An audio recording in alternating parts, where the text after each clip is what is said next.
السلام عليكم ورحمة الله وبركاته. معكم مهندس محمد الحوفي، مركز الحوفي للصيانة. النهاردة معانا مكنة القهوة التركي ديت. تمام. المكنة ديت قطع كهرباء، فاحنا هنتكلموا بإيجاز كده عن المكنة دي كده شوية النهاردة.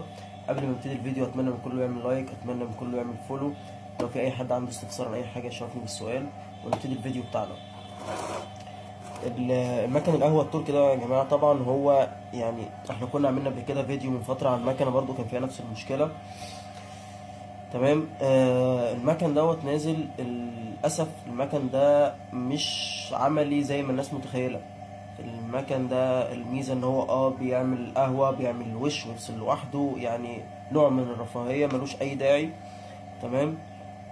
وعيوبه كتير جدا وما بيستحملش، يعني ممكن اصلا تبقى لسه شاريها يا دوبك عملت 4 5 مرات وتلاقيها وقفت وما تتصلحش.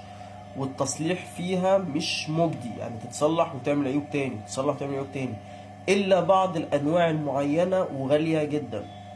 عشان الناس اللي بتروح تجيب الحاجه، هي اصلا في ظل الاسعار بتاعتنا بقت الحاجه اللي هي كانت الرخيصه اللي هي التعبانه ديت بقت بفلوس. وبرده مش عمليه، يعني انت لو عايز تجيب حاجه للقهوه هات الكنكه العاديه اللي بالكهرباء خالص، اللي هي العاديه اللي ما بتفصلش، اللي هي الكهرباء العادية وتفصلها انت بايدك. انما المكن ده فعلا كله عيوب. تمام. الا زي ما قلت نوع او نوعين بس في الانواع الغالية، يعني حتى البراندات اللي انا بتكلم عليها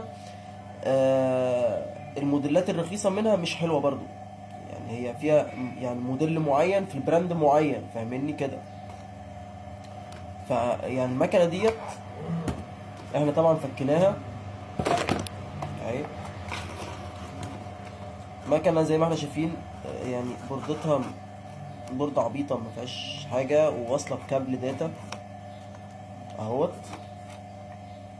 واصلة بكابل داتا للزرار بتاع التشغيل اللي من فوق بالسنسور علشان يفصل. طبعا هي المشكلة، مش المشكلة في المقاومات.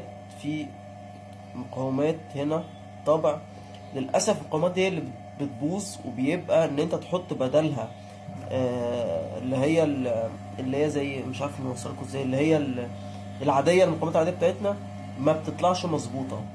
فتلاقيها بعد كده المكنة يا اما هتفصل هتبوظ برضو تاني، يا اما ما بتغلي القهوة مش بتفصل او ما تعمل وش، يا اما ما بتسخنش بسرعة، يعني تلاقي يا اما تفصل قبل ما تعمل القهوة. تلاقي دايما كده في حاجات مش مظبوطة.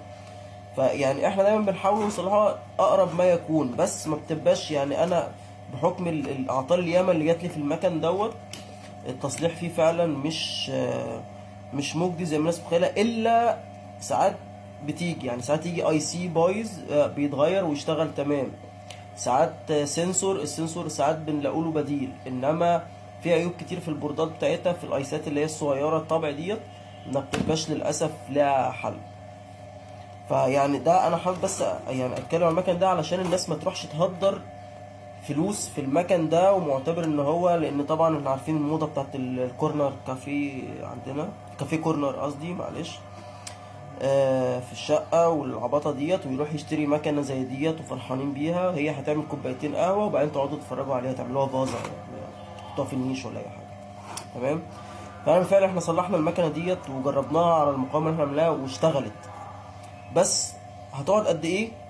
انا وبفهم العميل الكلام ده علشان ما يجيش يزعل، يعني انا دايما بفهم العميل الكلام دوت قبل ما اسلمها له.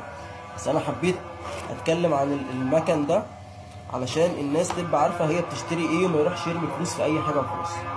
اتمنى يكون الفيديو عجب حضراتكم. لو في اي حد عنده استفسار عن اي حاجه بخصوص الاجهزه انا تحت امره. شرفتوني كلكم بالمتابعه، والسلام عليكم ورحمه الله.